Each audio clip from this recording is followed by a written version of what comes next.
daughter Brittany. Just to let you know, along that same line, I was raised in a perfect family. We had it all together. We had lots of money. My dad was a businessman, so he was a PR man. He knew how to schmooze with anybody. He was an authoritarian. He was an elder in our church. He was a youth leader. So my family and I, we spent our every Saturday night hanging out with our dad and all our friends. I mean, it was a bizarre occurrence. But we had the perfect family on the outside. And if you asked anybody, they'd say, yeah, if only we were like them. You know, it was really, really great. However, we were not the perfect family. Underneath, my mom was an alcoholic, a closet alcoholic. My dad was very insecure and needy because he had his own complex trauma, which we didn't understand it back there. But so he became an authoritarian person. He would, if he didn't get his way, he would literally go down into the basement, sulk until the kids all, okay, Dad, okay, we'll do what you want to do. My mom was the sweet little housewife, and again, I'm older than most of you guys, so back in the day, the wife looked after the home, and the dad was the boss, and my mom did whatever my dad said. The problem with all that was that I grew up with tons of shame. So I never felt that I was good enough. I never felt that I had a voice. My dad's way was the highway, and nobody could question it. Nobody could question anything he said. So he made all the plans, he made all the decisions. I was in my teens, and back in the day, girls wore dresses, so my dad told me what to wear. And we didn't know any different. We thought we were the perfect family. Of course, we do what our dad says. Okay, I'll wear dresses to school. And this was in high school. So we were never taught how to think on our own. We were never told that we were allowed to have any emotions other than glad and sad. Well, glad mostly. Sad, we usually got sent to our room, go do your thing. We were never allowed to be mad. I didn't even know what mad was until I saw some of my friends acting out. So what that said to me as a kid growing up was that I wasn't that important. I didn't have a voice. I had no value. I was just a kind of an aspiration of my parents and of my dad. The other part of my family was that I have a twin sister, and my twin sister and I were born when my brother was 22 months old, which means my mom had 3 kids under 2 years of age. My mom, I look back on that and I think, oh my gosh, how did she ever survive? I've had 3 kids, they were spread a year and a half to 2 years apart. I can't imagine doing what she did. But what happened was my mom was a very weak person and didn't know how to stand up to my dad. So she was overwhelmed. So she had her own issues to deal with. She had the anxiety and she had the depression and everything had to be perfect or she'd freak out and we would all go into hiding because we were afraid. So we had tons of shame growing up and we had tons of fear. So we lived our lives afraid that we're going to disappoint our dad, afraid that we're going to get in trouble. Even as a teenager, I would somebody would say, well, what do you want to do? Well, I don't know, what do you want to do? Because I wouldn't want to make a decision because it might be the wrong one. So this environment of growing up, again, I thought it was totally normal, but then I married Tim. And Tim is from the healthiest family I've ever met. I can't even believe those kind of family exist. He was affirmed, he was valued, he was loved, he was cared for, he was nurtured in the ways that he was going to go. He was 12 years old and he decided he was going to be a pastor. And he was having friends over to play basketball. He was a bit of a jock. And he'd sit down and do Bible studies. He was just an amazing young man.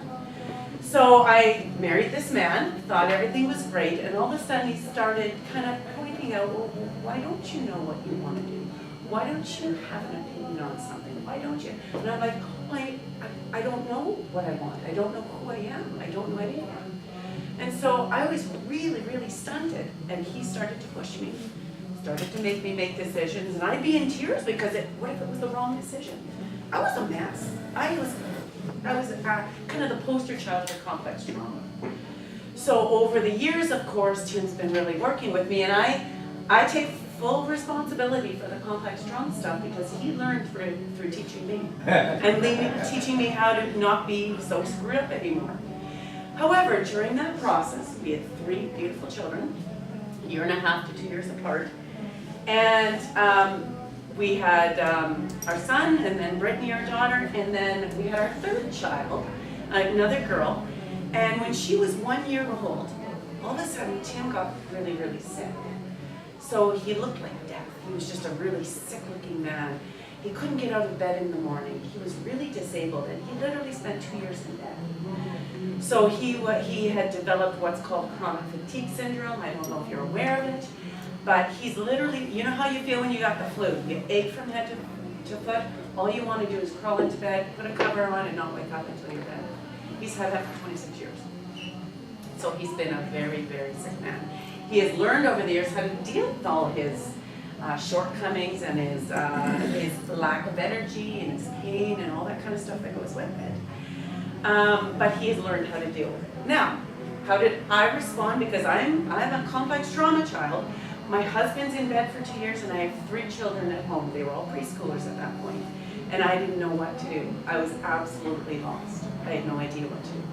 So what did I do? I became my father. I became the control freak and decided that it was, since Tim was in bed, I had to control every move they made, every decision they made, every friend they brought home, I told them what to wear, because that's what I thought was normal. That's what parents do.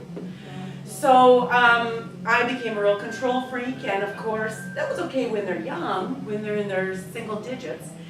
Then they hit teenagerhood. And as teenagers, they started to say, no, I'm not going to, well, especially my son, he's, tall and muscly and big, and he was overpowering me by the time I think he was about 11. He was very, very tall. All of a sudden, it's like, he said no. What do I do with that? Because they never said no to my dad. My siblings, I have 3 siblings, they never said no to my dad. What do you do when an 11-year-old says no to the authority figure? What did I do? I got angry. So I spent about 4 or 5 years angry, because that's all I knew how to do. If I was angry, they'll cow down and do what I say. Didn't work. Never worked. Didn't work with me when I was that, well, it did for a while. But so anyway, my kids, I have 2. Not this one, but the other 2 got into drugs and alcohol. They did their rebellion thing.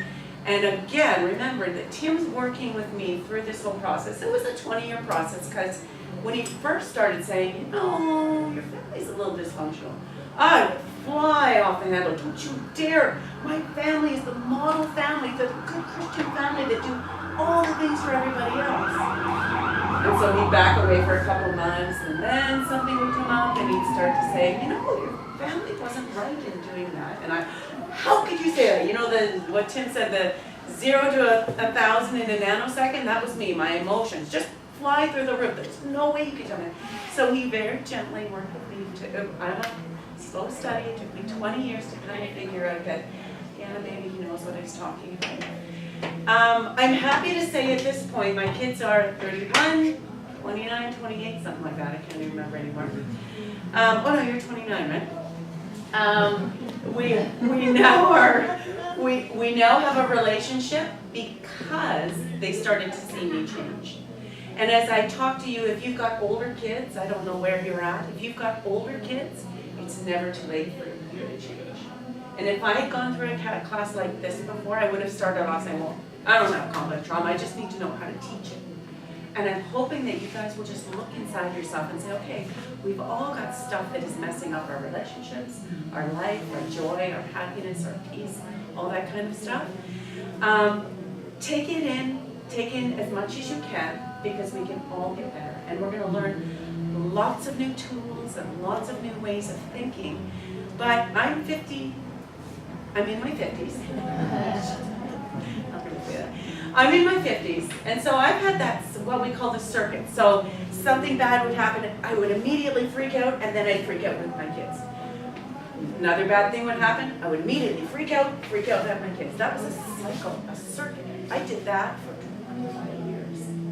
So all of a sudden, now I'm learning that I can use a different part of my brain, and we're going to talk about the brain in the second half of this class. I can start to immediately start thinking logic, work through the issues, maybe get some help on the side, and respond in a healthy way. I never knew that was possible. I never did it. I'd never done it in my life. But The brain circuits, they're really deep in there. They're ingrained. We've used them every time. Every time those emotions come up, we go to our same old thing. Changing those is really different. So instead of freak out, do this, it's okay, I gotta do this and maybe this. And so it is a lot of work to change how we think, change those circuits. So I just encourage you, we're gonna be doing lots of interaction, lots of talking. I want lots of questions, and just don't ask about React, how to set up the treatment center until Saturday, because that's all gonna be dealt with. Right now, we're just gonna talk about some of our topics, okay? Can I just say one thing? Absolutely. So obviously, what you've seen with Kim, everybody responds to complex trauma differently. And I think that's the key thing. Whereas a lot of people think, well, it's just the addicts or, these certain people that have trauma or more issues.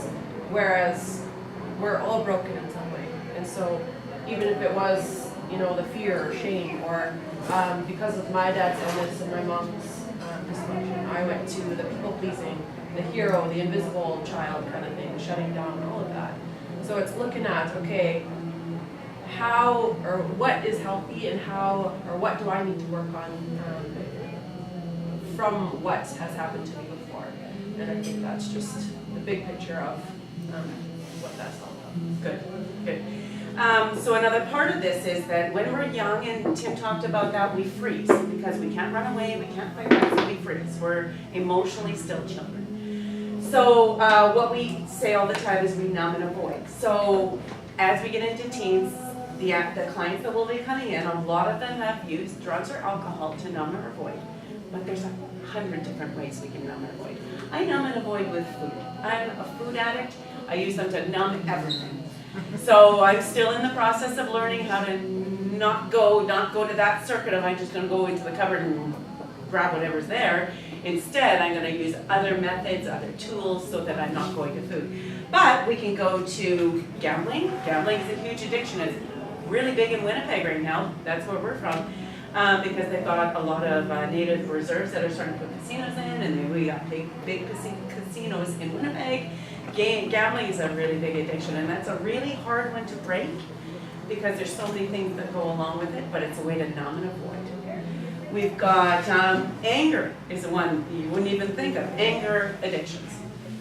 Feeling anger is often a thing that people will go to instead of feeling hurt and sad and lonely. Anger is an easy one. We get a reaction out of it. We got that shot of adrenaline in our bodies. It's easy to get addicted to anger. Anger is our go-to thing because I'd rather not feel pain, so I'm going to feel anger. Other things we can be addicted to is relationships. We see lots of clients, they go from relationship to relationship. There's that new honeymoon period, the 1 to 2 weeks of I'm in love, and this person is perfect. I've got rose-colored glasses on, everything's perfect. And then, of course, things cave in, usually after they've moved in, and now they're in a relationship, and then things start to fall apart. What do? You break up and you move into the new relationship. You got the 2 weeks of honeymoon and everything's wonderful and perfect. You move in, start to fall apart because now you're in a close relationship, and that's where a lot of our complex trauma comes out, when we are in close relationships. So we can have a relationship addiction. And we can also go into a self-pity addiction. We hear of that quite frequently because I'm feeling bad about something, and so I talk to all my friends and they comfort me and they give me, that feels good to have a friend who will comfort me with all the feelings that I'm feeling, and you go, oh, if I'm feeling sad or lonely, I'll just talk to my friends about all the awful things that are happening, and they'll pour their love on me and it'll feel really good. You can actually get addicted to those good feelings.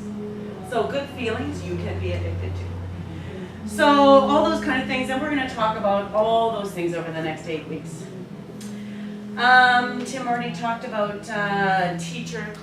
going to teach you how to teach. We're also hoping to teach you to be a client and to learn with your stuff and learning how to be authentic. I just want to say up front, I'm going to be very vulnerable.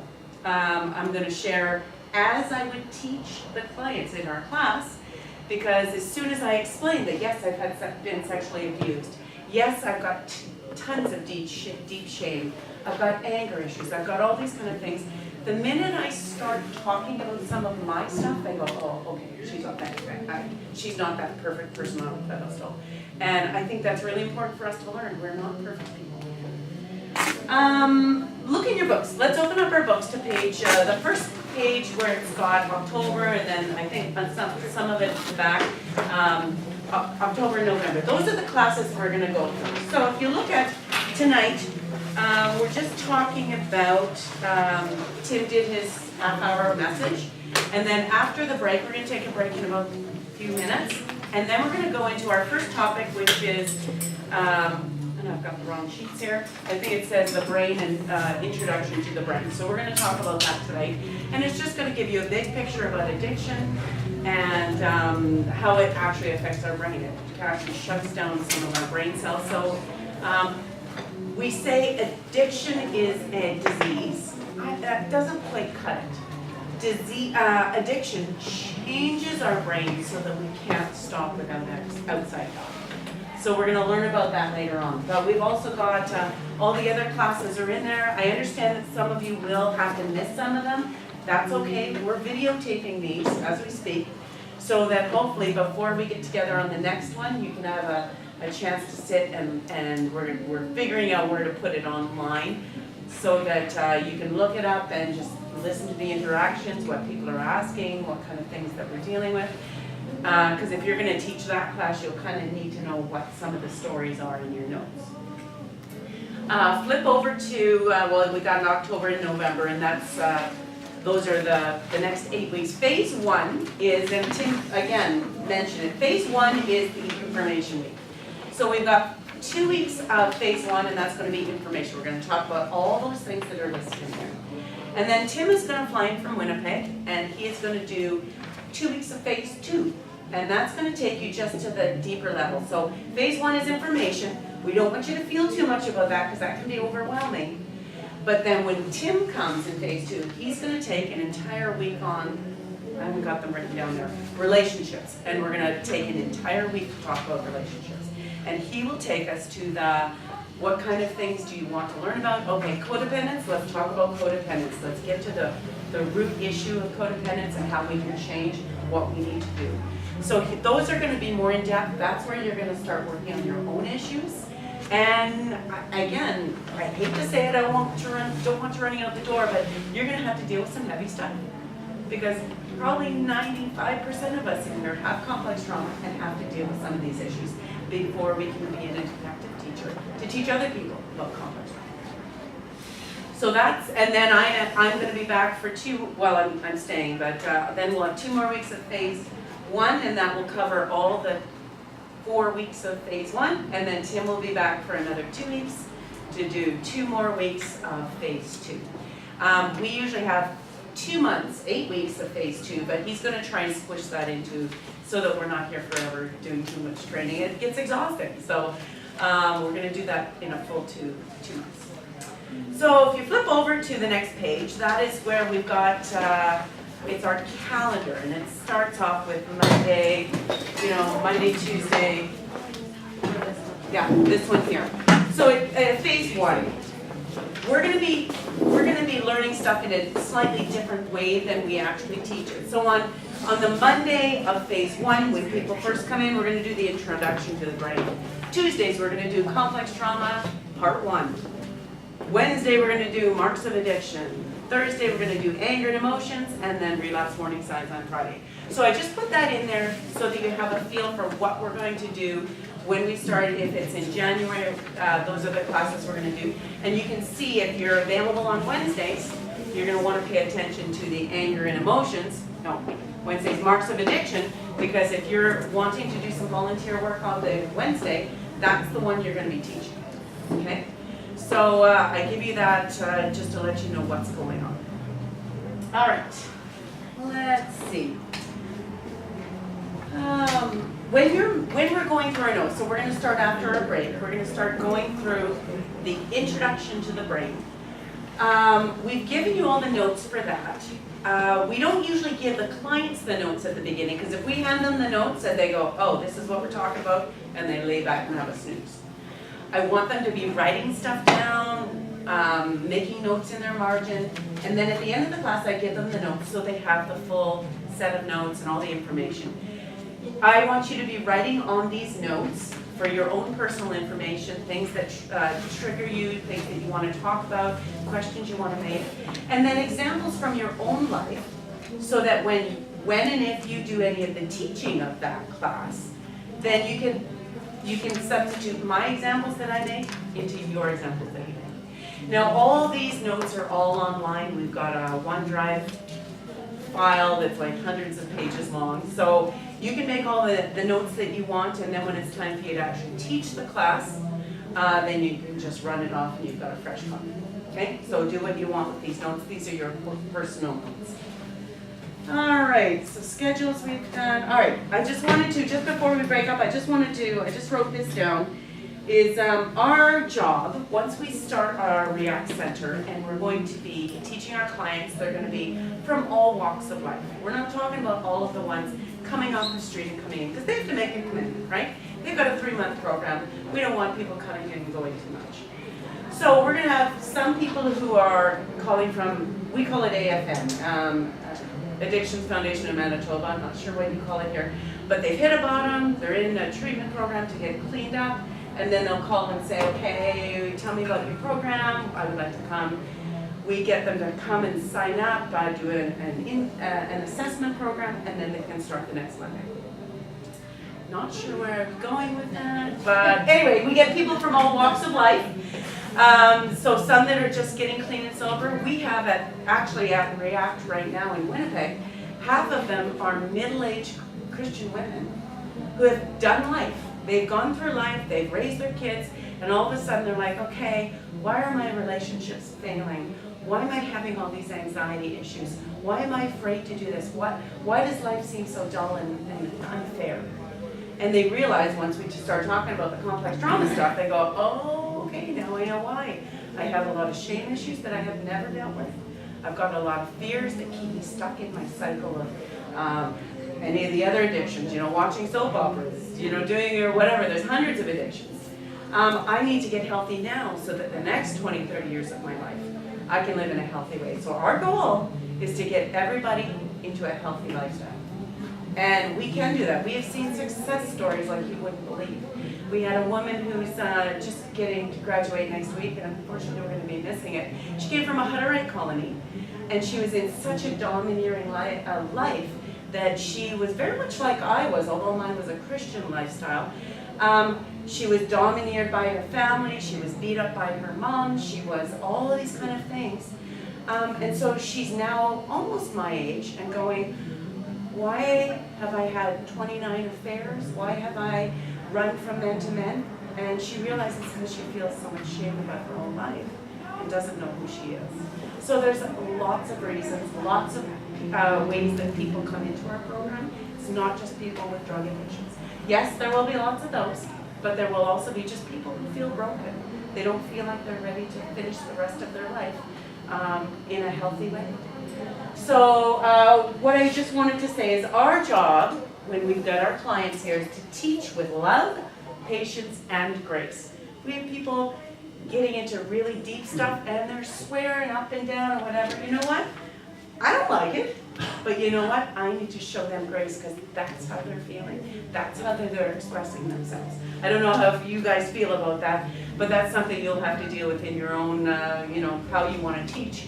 But I'll tell you, people become very raw when they realize that they have been wounded in childhood and have never known it. They've just numbed and avoided their whole lives. So our job is to teach with grace. In a 3 to 4 week period, once a client has come in for 3 to 4 weeks, all of a sudden we start seeing a difference in them.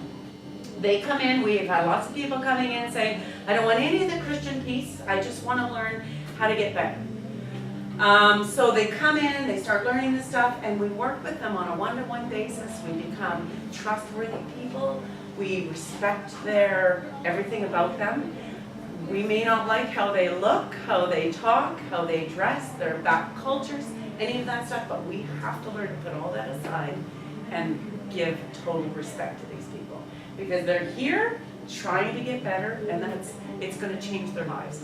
So at about a 3 to 4 week mark, we see a huge change in them. All of a sudden they're going, we hear people say on a weekly basis, never in my life have I ever trusted anybody. And here I am trusting you with my life. And they'll sit down in a counseling session and talk about anything and everything. So we've heard people say that they've never respected a man. Somebody told me this last week, and I have a booklet of stories. Last week a lady came in and said, I've never trusted men. She's a lesbian. She had nothing to do with the Christian piece. She was in the military, so she moved around. She had abandonment issues because she never had a home to call her own. She says, I've never respected a man in my life. And now she said that to Tim. I respect you as a man, I respect you as a human being, and I want to hear what you got to say about God. So we hear those stories every week. So when Tim talked a lot about, we need to respect and meet people where they're at, that is the key. We meet them where they're at, we walk alongside them, we show them love, respect, grace, because they're going to fall and make mistakes. They're messy people.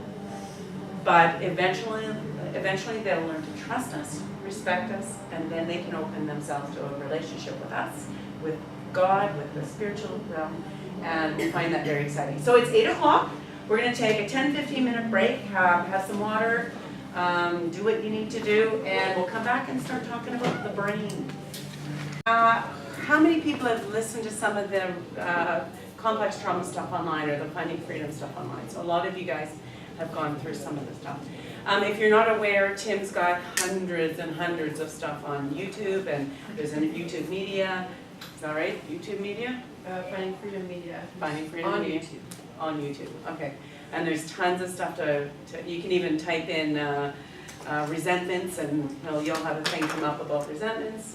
All the stuff that we deal with. Or the Finding Freedom website has a lot of the talk.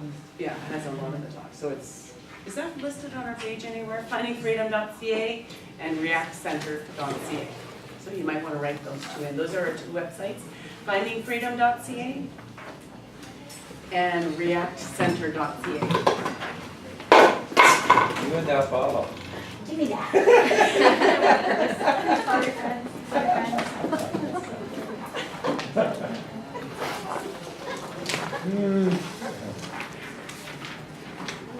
All right, we're going to start talking about the brain and what changes in our brain. Go to your first page. It's after tab number 1, I believe. So there's your first page with the pictures on it. If you take a look on the left-hand side, there's a healthy, normal brain. And on the right side, it's a marijuana user's brain. And we are legalizing marijuana next week in Canada. And we are just aghast that the people who are doing all this have no idea what's going on in our brains. So Tim has really been into a lot of the brain scanning stuff. So we now have the ability to scan the brain in any state our mind is in. And these are the things that are coming up. Now that doesn't mean that our brain is squished in and it's like cottage cheese. It just means there's no activity going on in those holes. There's no synapses flashing. There's no brain, movement happening. Those are just dead spaces. If you look down on the second part down here, those are all the, on the left-hand side, those are the healthy brains, and then the same views with marijuana users. So those are really, really scary when you think of what's coming in our society with the legalization of marijuana. It's not just a simple thing. It's damaging to the brain. And all these kids are going to be out there with half their brains working. Literally, half their brains are going to be working. And they're going to be driving, and they're going to be fighting, and they're going to be doing all the things. Because it's legal now. They're not going to get in trouble for using marijuana. Anyway, I won't go off on my soapbox about it, but this is what we're trying to say. Look down at the bottom one under alcohol. Now, this is a 38-year-old on the right-hand side. There's all those things that are not firing in the brain. Those are inactivity. After 17 years of weekend alcohol use, that's just weekend warriors. That's not somebody who's drunk 24/7 for 7 days a week. That's just people who are drinking on the weekend to excess. So their brains are not firing, they're not functioning in a lot of places. And so the decision they are making have no reality to them. Their decisions they're making are just very poor decisions because they're working out of a brain that's only half firing. Turn to this page here. And you've got, I'm going to read what it says just so that you get the picture. On this left-hand side, this is a PET scan of the brain of a normal child showing regions of high and low activity. So red is high and blue and black are low activity. At birth, only primitive structures such as the brain stem, that's at the very center, are fully functional. And we'll talk about that in a minute. In regions like the temporal lobes at the top, the early childhood experiences are wiring those circuits. So a child is learning to walk. They get up and they fall, they get up again, they start walking a little better, they start walking better, and all of a sudden the red is showing up. It's firing, it's working. They are understanding how to walk. They're learning all those new skills. On the right-hand side, this is a PET scan of the brain of a Romanian orphan who was institutionalized shortly after birth. It shows the effect of extreme deprivation in infancy. The temporal lobes, which regulate emotions and receives input from the senses, are nearly quiescent. Not even sure what the word quiescent meant, but it was in there, so I put it in there. Such children suffer emotional and cognitive problems. So their brains are not working. Now I need to tell you one of the stories that I learned. I'm also I forgot to tell you our background anyway. Brittany has her certification, kind of like you guys in counseling. Thank you. She's worked at 3 different centers, and she actually worked under the directors because she said that Brittany is the most amazing worker she's ever had, and so she kind of mentored her and worked along with her. So then now she was the director at React Center for 2 years, and now she is here as the director of the React Center. So she's had lots of experience. I think she's awesome. I have a degree in psychology. I do not have counseling, but degree in psychology. But I also am an early childhood educator. So I've worked with children for 12 years, and you'd be surprised how helpful it is to understand children's processes and then understand addicts' processes. They're the same. So I've learned very much to relate to the clients who are thinking at an 8-year-old level and how to simplify it to make them understood, nurtured, loved, cared for in that way. And I learned that all from being an ECE. Anyway, my story goes, we in our early childhood education, we always have a conference once a year in May. And we go away and we get to pick workshops that we want to be part of. So I picked this one, and it was interesting because I was just starting to learn a little bit about complex trauma and decided I better go to this one because I think it's going to fit with what I wanted to learn.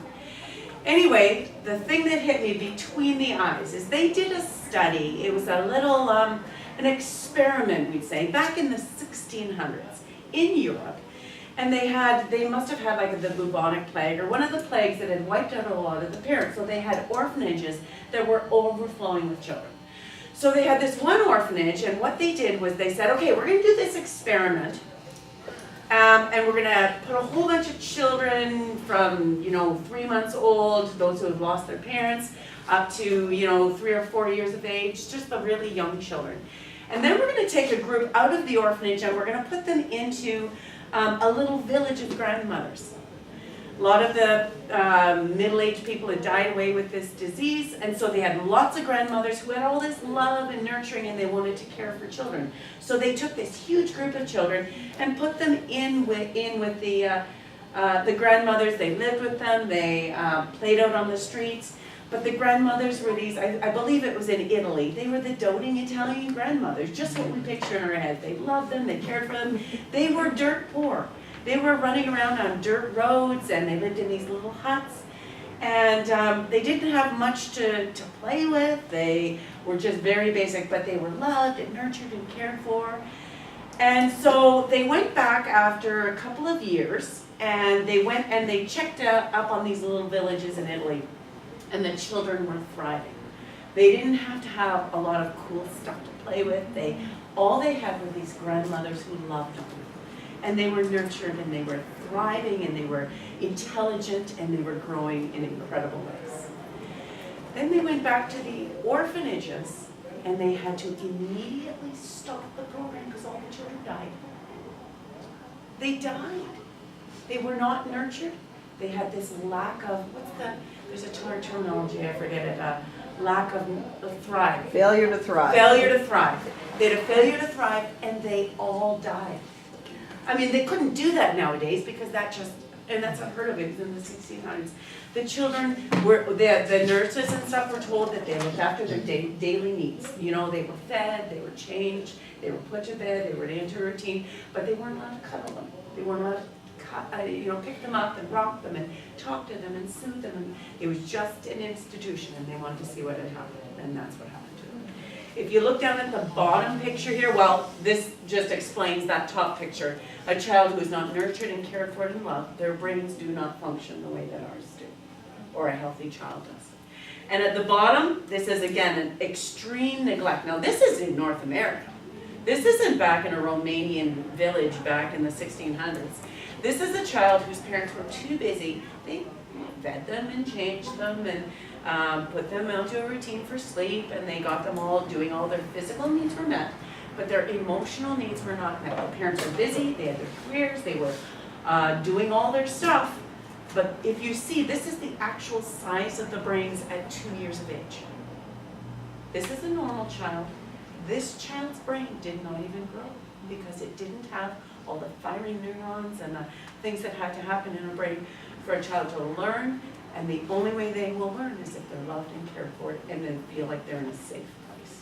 And I think what we see from the brain scans too is that, I mean, most people think of babies as they're just babies, it doesn't really matter how we care for them or how much emotional input we give them.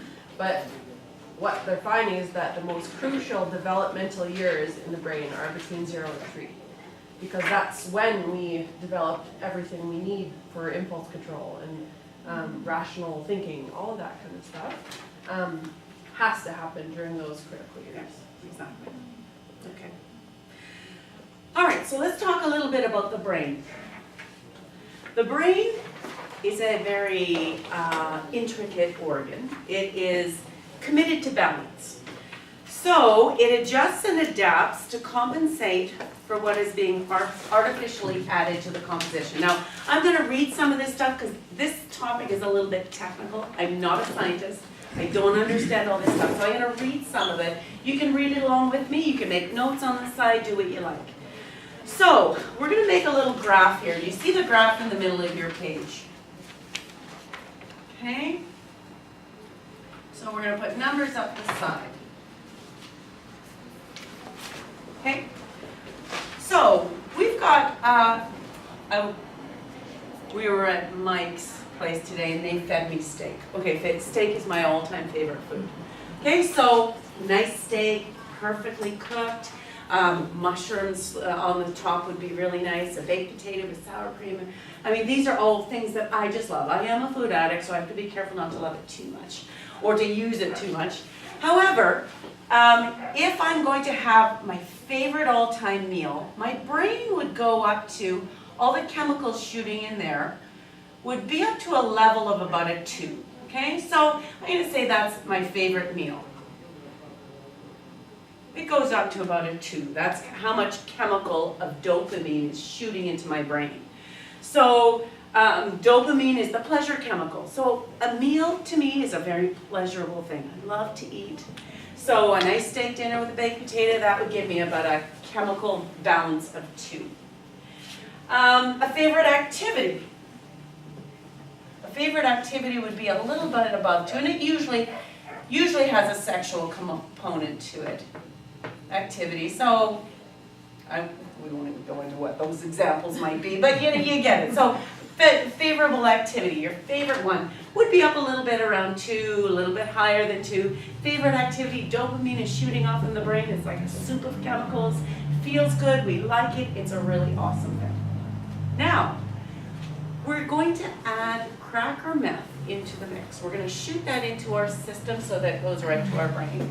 Our brain goes up to here. it is a high of 10 to 12. Our brain is in overdrive going, oh my gosh, this is the best feeling in the world. Now, honest, I just want to give you an aside. When you're talking about this kind of stuff with your clients, you don't want to trigger them either by telling them how awesome this pleasurable and chemical of dopamine is going, right? So you got to be a little bit careful when you present that you're not triggering people and making it too glamorized or feeling too good about it.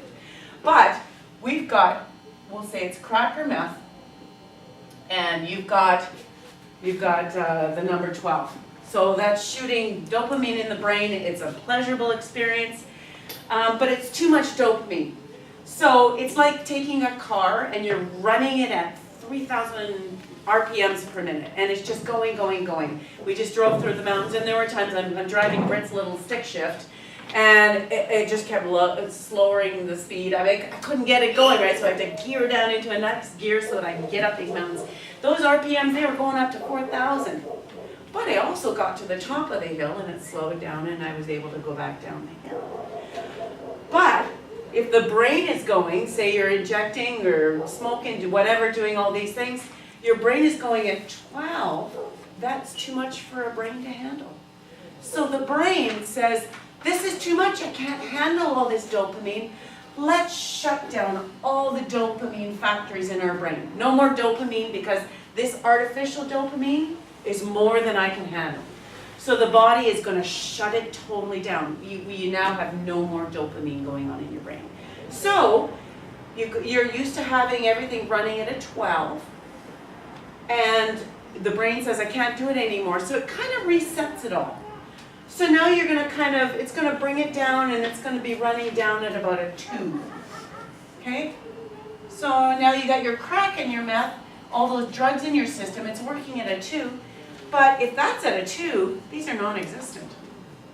I could be having sex and no dopamine is shooting off because I've shut down all the dopamine factories. They are non-existent anymore. I have no more natural dopamine in my system. I could have a favorite meal and go, no big deal. What's a steak? No big deal. So these, your brain is resetting all the settings in your brain. It's totally changing it. So because the engine can't sustain this, it puts it down to a different level. And the problem is, you'll never get back up to a 12 again. And what does a good addict do? They take more. They try to get to that high.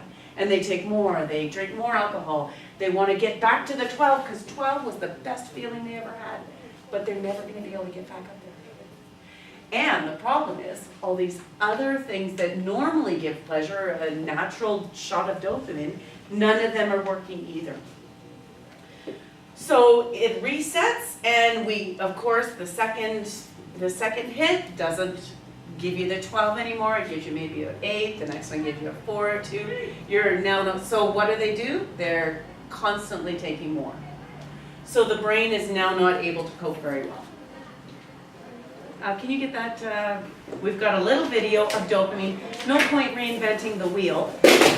We found a really good video online about dopamine production, and we're just going to show that right now so that you can get a good feel of what we're talking about. Make sure. All right, we're going to start talking. I've got four things to say. I want cake.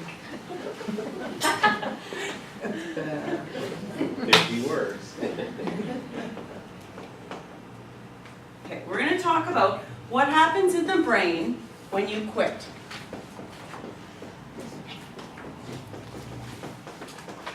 Okay, I'm going to change the pens because that one's not looking real good. All right, the one thing that you need to know is when you quit, it takes about a year for the brain to actually heal, to actually go back to what that healthy brain looked like in the pictures. All those parts that look like holes in the brain, which were not holes, they're just not firing, takes about a year to get that back into normal. Okay? So the first thing that happens is powerful cravings. So there was some research done with a bunch of rats.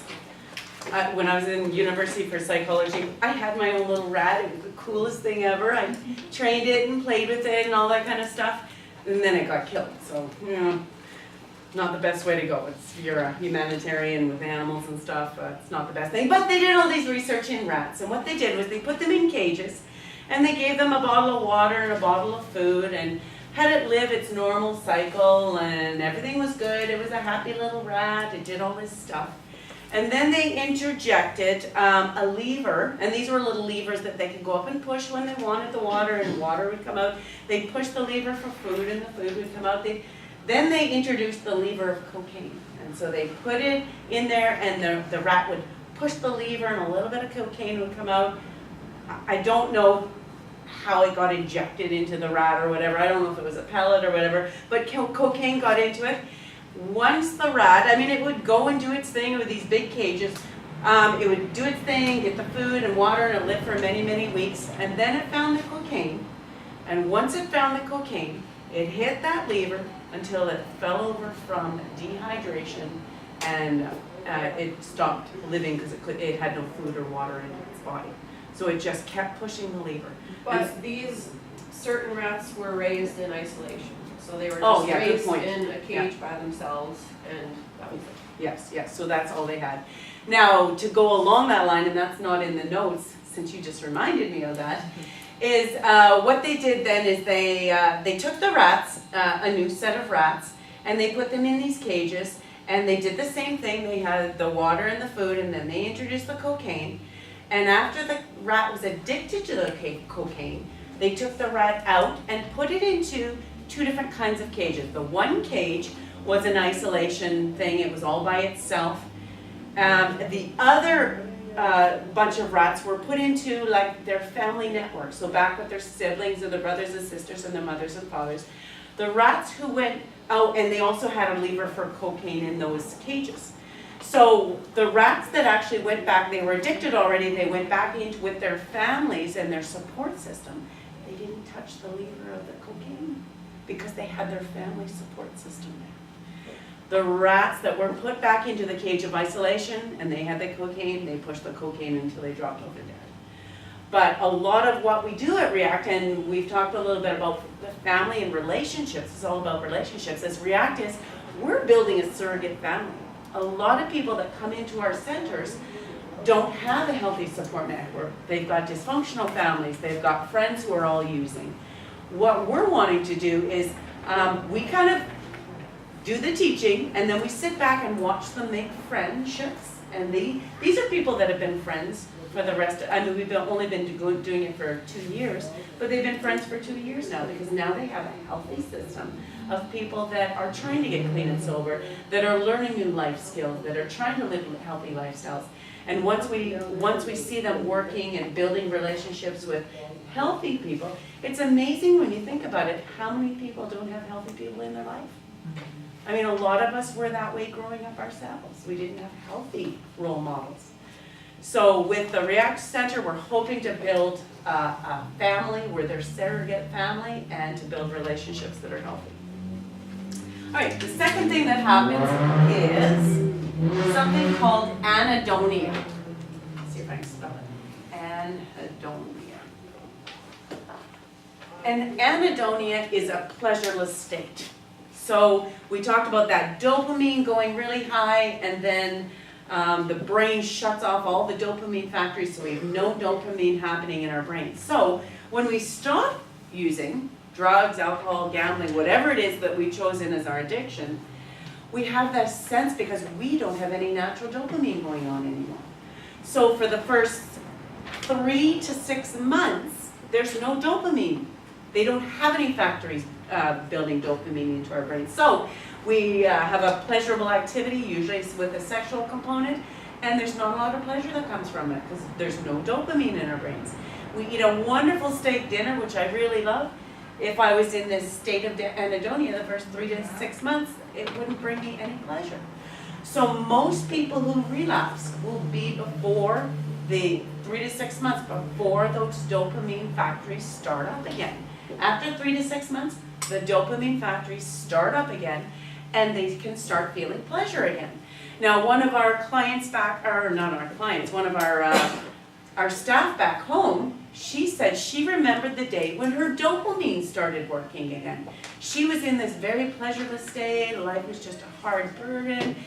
She'd get up every morning and do what she had to do and then fall into bed, and there was no pleasure, no happiness, no joy, no nothing.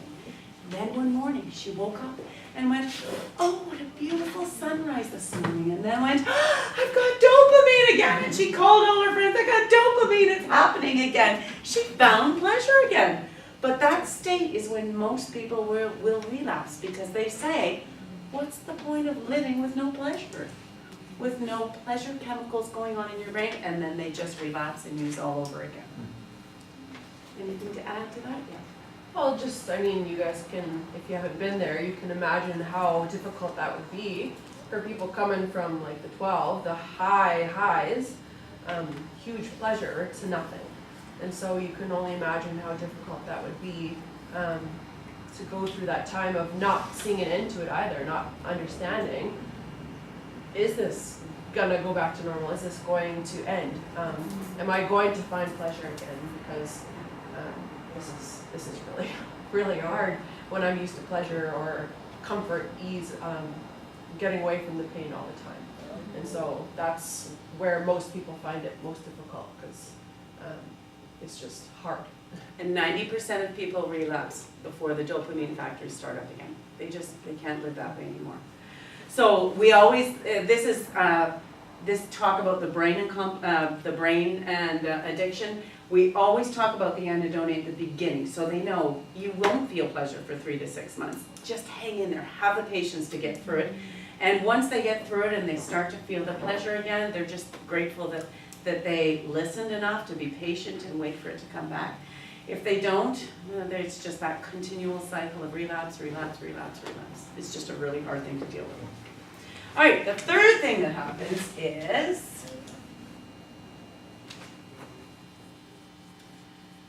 relapse. So what happens is you've stopped using, your dopamine factories have all shut down, you don't have any pleasure. You decide, well, I can't live this way anymore, and you relapse. What happens to your brain? It kicks into gear and says, oh, I know what to do with this amount of dopamine, and it shuts down all the factories all over again. They got away from that moment on. They've gone back to where they were at the beginning. You don't go back to that high when it's up at the 10 to 12 mark. You go back to the 6 to 8 mark, and it's not even that pleasurable anymore, but you still got to do it because you got to feel normal. And they say that a lot of the dopamine factories, that feels like normal if you're, help me out, Brittany, I'm kind of struggling with that one. Do you know where I'm heading with that one? I'm not sure. Yeah, okay. Anyway, they just feel it's normal to have that artificial dopamine in their system, so that feels normal, so you just keep having to put more and more and more into your system. So I think that was... And I think too, the guy talked a little bit about it on the video, but that's where your brain actually feels that it needs the drugs or alcohol or addiction to feel normal. Or to cope, because it knows no other way of dealing with it. So that just becomes your normal. Yeah, exactly. Thank you. And 4 is brain circuits. So, and I talked about that before, right? So something would happen and I would freak out, and then I would go and freak out on my kids. And that was a circuit, and I did it over and over and over and over again. So the thing is that people who will pick up and use because of whatever's going on in their life, they want to numb and avoid. And again, it's not just drugs and alcohol, it could be shopping, it could be just any of the things that we do to numb and avoid. If that brain circuit is, I feel lonely, I'm going to go shopping and become a shopaholic and, spend more money than I have. That circuit, that's what you do. As soon as you feel that inkling of loneliness, I'm going shopping. Or I'm feeling angry, something happened at work today, I'm going to go and I'm going to get a drink or stop at the bar and whatever. So the minute you feel that emotion, the first thing you're going to do is that circuit has already been ingrained in your brain. That's what you do. You've done it for years and years and years. I mean, you said you've done it for years and years and years. So that's where your brain goes. Absolutely. So what we're hoping to do is we've got to make that cycle or that circuit break and build a new circuit so that we're doing different things. But again, it takes a long time to change that circuit. I believe it's 2 to 5 years to actually automatically go to the healthy circuit instead of the unhealthy circuit. So I just wanted to give you an example of learning to ride a bike. So you got a 6-year-old who's learning to ride a bike. So you're helping them. It's difficult for them. They're a little bit afraid. You get them on the bike. You show them where the pedals are. You show them where they need to hold their hands. You show them about balance. And they're terrified, usually, for one. But they also can't do anything else while they're doing it, right? Okay, they're thinking, okay, I gotta put this foot, I gotta put pressure on the left foot, I've gotta hold this, I gotta make sure it's steady. Every ounce of their energy is about trying to do this new task, this new skill that they wanna learn. So they're learning it, they fail, they fall, they scrape their knee, they cry, they get them back up and they learn it again. The thing is, the more they practice at it, the better they get. Until all of a sudden they're 8 and they hop on the bike and they talk off. They're not even thinking about, okay, where do I put my hands? Where do I put my leg? I guess I need to put that up. They're not thinking about it anymore. It's totally automatic. So with the brain circuits and wanting to do different behaviors that we have normally done all our life, it takes 2 to 5 years. But once we can get that new circuit really entrenched in our brain, we don't have to think about it anymore, and it becomes a new circuit. So that's what we're aiming for. And it's not to say that, of course, nobody can ever do anything other than their old ways of coping. But it's to say that until the healthier brain circuit is stronger than the older one, then our brain will always resort back to the most reliable way of coping. Yes. Are you going to go over the fight, flight, freeze diagram? No, I didn't have that one. Okay. You I do just it. want to Yeah. do that quick. So part of what Tim talked about at the beginning, but it also has to do with just that nanosecond response in our brain, is that we go to the fight, flight, freeze whenever there is any pain, danger, trauma that happens, okay? So, just here. Okay. And so, like you said, our way of surviving, our way of coping has been to do the fight, flight, freeze whenever anything traumatic or painful has happened, okay? But for most of us who have been through complex trauma where it's not just been a one-time event, it's been something that's happened over and over again, or we've lived in that state of complex trauma, we've had to do things to prevent ourselves from getting to this point where we are actually experiencing the trauma and pain. So first of all, we take it back to uncomfortable emotions. So now, anytime that we feel anything uncomfortable, whether it's stress, fear, sadness, anything like that, that makes us uncomfortable, right? Because we don't like to feel, we don't like to have anything that reminds us of the pain or the danger. Now, instead of waiting to this point, we're gonna go to fight, flight, freeze at that point, right? So again, it's that nanosecond. We're not gonna wait till here. As soon as we feel anything uncomfortable, we're gonna fight, flight, freeze, okay? But then we take that one step further to worst case scenario. So again, instead of even getting to now feeling anything uncomfortable, because we don't even like to feel uncomfortable, we're gonna now read worst case scenarios into everything around us. So, I mean, even, I don't know, can you think of an example? Not off the top of my head. I mean, yeah, you're going to think of anything that could happen, all the what ifs, all of the fears, the dangers that could happen, and now put them into every situation around you. So that again, it's a way of surviving, a way of protecting ourselves. But again, we can see how messed up this could mess up our lives. But again, we take that one more step and do, we are now going to see or predict danger into everything around us.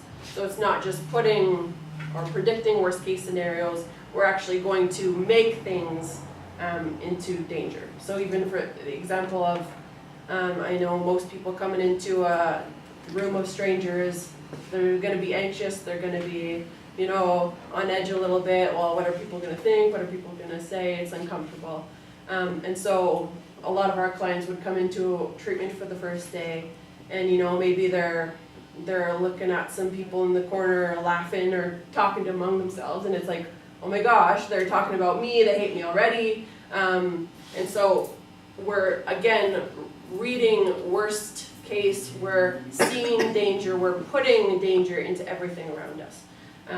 Again, as a way to survive, a way to protect ourselves. But again, it's just causing all of this to happen all of the time. So we're not now dealing with anything, we're now just fight, flight, freezing, that nanosecond trauma way of coping all the time, which again is why we've been so stunted emotionally, because we haven't had to deal with anything, essentially, because we've taken it so far, if that makes sense. Good. I'm gonna take off your graph. I got one more graph, you've got it on your last page there, we're just gonna go over that. And we know that 90% of addicts use unhealthy behavior to numb pain. And we need to stop asking why we use and start asking why we're in pain. So here's our old coping circuit.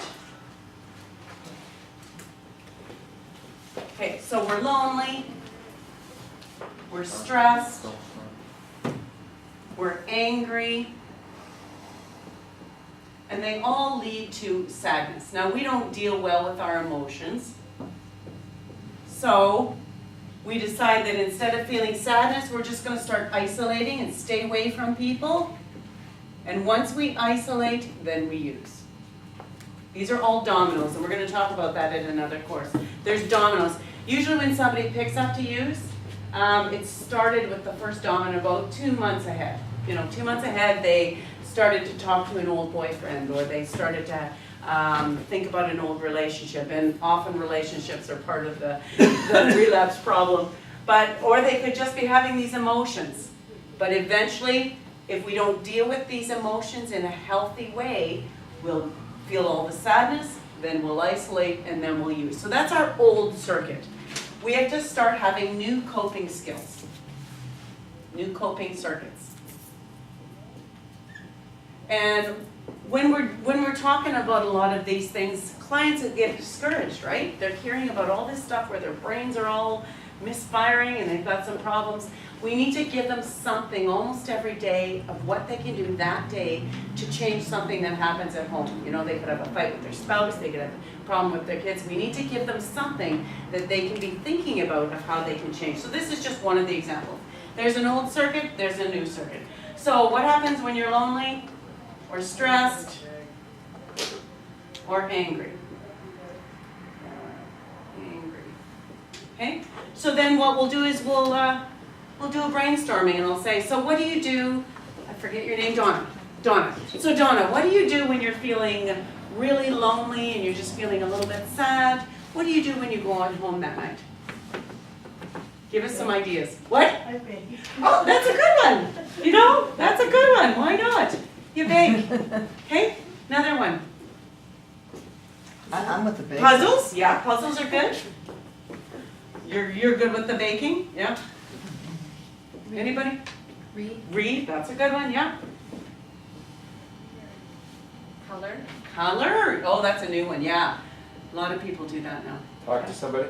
Yeah, talking Watch a movie. to someone, watch movie, Watch a game. yeah, sports, yeah, yeah. So we went through a lot of these things. Believe it or not, the psychology says that having a nice warm bath, it feels like it's a big hug. It feels like it's actually a physical person hugging you. So when I'm lonely, I'll have a bath because that warms me up and it feels like a hug, because there's pressure on the outside of your body, right?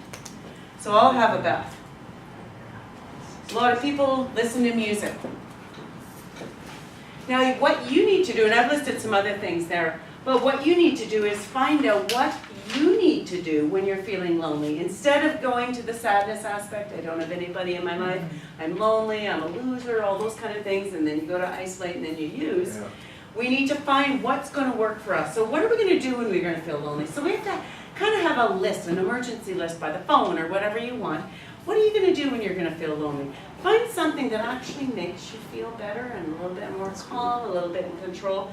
What are you going to do when you're stressed? Instead of, hitting somebody or kicking the dog, let's sit down and do a puzzle. So you're going to always have kind of a list of things that you can do in order to feel better for that night. And often by the morning, some of that stress has gone away and you're feeling a little better.